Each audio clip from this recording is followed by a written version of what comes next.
Forgetting is a common experience in our daily lives, but what if it extends to forgetting who you are? What happens when you forget who you are? How hard is it to have a family but live abandoned, forget everything about yourself, and die without ever knowing them again? This is not fiction, it's the real story of a woman.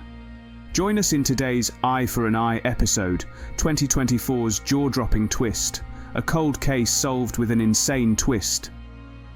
Chapter 1. A mysterious encounter. On a particularly cold day in Chicago, Illinois in 1976, Denise Plunkett was preparing for her shift at the hospital. Living in a shelter at St. Francis's Catholic Warehouse, a place dedicated to helping people get back on their feet while also serving as a soup kitchen, Denise's routine was usually uneventful. However, this morning, something unusual caught her eye. As she was leaving, she noticed a figure curled up on the porch. At first glance, it appeared to be a middle-aged man dressed in a camouflage jacket and an aviator cap. But upon closer inspection, Denise realized that the person was, in fact, a woman. This encounter was so strange that even now, at 83 years old, Denise vividly remembers it. The individual referred to herself in the third person and avoided answering personal questions about her origin. When asked about her name, she would simply respond with either Mr. Seven or he has a number, not a name. His name is Seven. The reason behind this strange behavior remained unknown. The initial assessment that Seven was a man was due to her thick fingers and wide-set shoulders, almost like a man's. There was also the military-style jacket that suggested a possible army background. Despite these clues, Seven was, biologically, a woman. But why the disassociation with herself? Why couldn't she remember anything about her past? Chapter 2. Life at the Worker House. During Denise Plunkett's time working with Seven at the house, suspicions of potential mental health issues arose.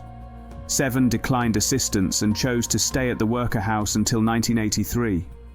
Denise, along with other members and management, cared for Seven deeply and tried to get her mental health evaluated. However, Seven refused to cooperate. Despite this, Seven swiftly assumed a prominent role within the household. She was an excellent cook, as if she had been a chef all her life. She became indispensable, making beans, rice dishes, and pasta casseroles almost daily. Seven's culinary skills made her popular since the neighborhood was home to a majority of the homeless community. Several organizations actively funded soup kitchens or shelters for people living in less fortunate circumstances. Soon, people began to flock to the St. Francis Catholic Worker House, which was fairly new, having been built only in 1974. Seven contributed significantly to its popularity, with people standing in line for her cooking, sometimes over 100 people for a single meal. The residents accepted Seven for who she was. For over 20 years, Seven lived in the housing shelter, often seen smoking on the porch. She mostly hung out with men and even chose to sleep in the men's quarters. People suspected that perhaps Seven knew exactly who she was, but chose not to speak about it. Or maybe it was amnesia brought on by severe emotional trauma. But one thing they knew for certain: she would tell her story when she was ready. Chapter 3. The Social Worker and the Mystery. Occasionally she spoke of childhood memories of visiting Indiana Dunes National Park along Lake Michigan. She could distinctly recall a family, but not exactly a face to the name. She was also a big Cubs fan and would watch old games on the communal television or listen to the game on the radio. As long as she could remember, she had supported the team. In 2003, one of the residents called an ambulance when they found Seven unconscious in the hallway. When she was rushed to the hospital, doctors discovered she was in severe diabetic shock. The worker house couldn't cover the medical expenses for Seven's diabetes. She appeared to be in her 60s, with short white hair, blue eyes, and a light complexion. Seven had no social security number or legal identity. Chapter 4. The Search for Identity. Chicago police were called to the hospital. They launched a found persons report and attempted twice to take her fingerprints, but Seven's fingers were deemed unreadable. They were severely disfigured, a condition usually seen in burn victims or the elderly. The mystery deepened. Was Seven perhaps a survivor of a fire incident? Seven's photos were circulated to other Illinois police departments and law enforcement agencies. Initially, it appeared they had found a match, but it turned out to be a false alarm. Web sleuths speculated she might be Mary Ann Switalski, a missing teen from Cook County who vanished in 1963. Both had similar features and were of Polish descent. However, there was no way to be certain. The police report concluded that Seven had no last name and couldn't recall her past. Without a positive match for her identity, Seven ended up as a ward of the state and was placed in a nursing home. Chapter 5. A Ward of the State.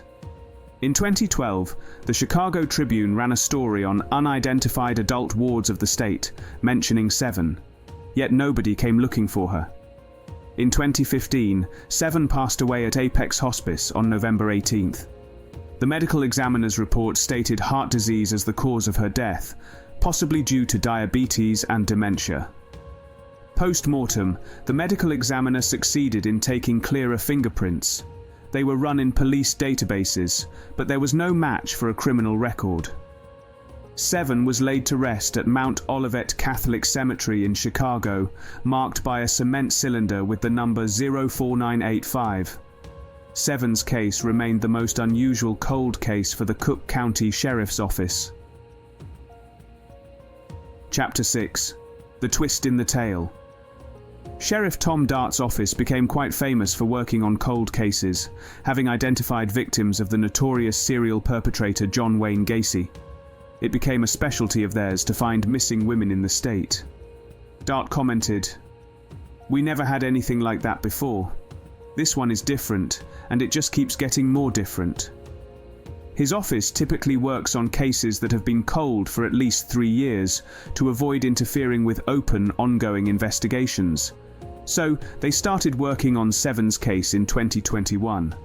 They ruled out foul play or becoming a victim at someone's hands with the medical examiner's report. They ran Seven's fingerprints in a nationwide database, including federal and military databases. Finally, Seven's fingerprints matched with Reba Caroline Bailey, who had enlisted in the Army in 1961. Investigators found records and discovered living relatives, mostly nephews and nieces who had heard stories about their missing Aunt Reba. Chapter 7. A Troubled Past.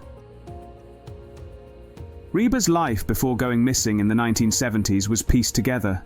She had lived through difficult events and had siblings, most of whom were deceased. Her nephews and nieces had never met her but had heard of her. Reba's relatives living in Florida, Alabama, and Illinois finally had closure. They had wondered what had happened to Aunt Reba for decades. Although her journey ended as a ward of the state and she was buried as an unidentified person, Reba Caroline Bailey's identity was finally known, bringing peace to her family and solving one of Chicago's most puzzling mysteries.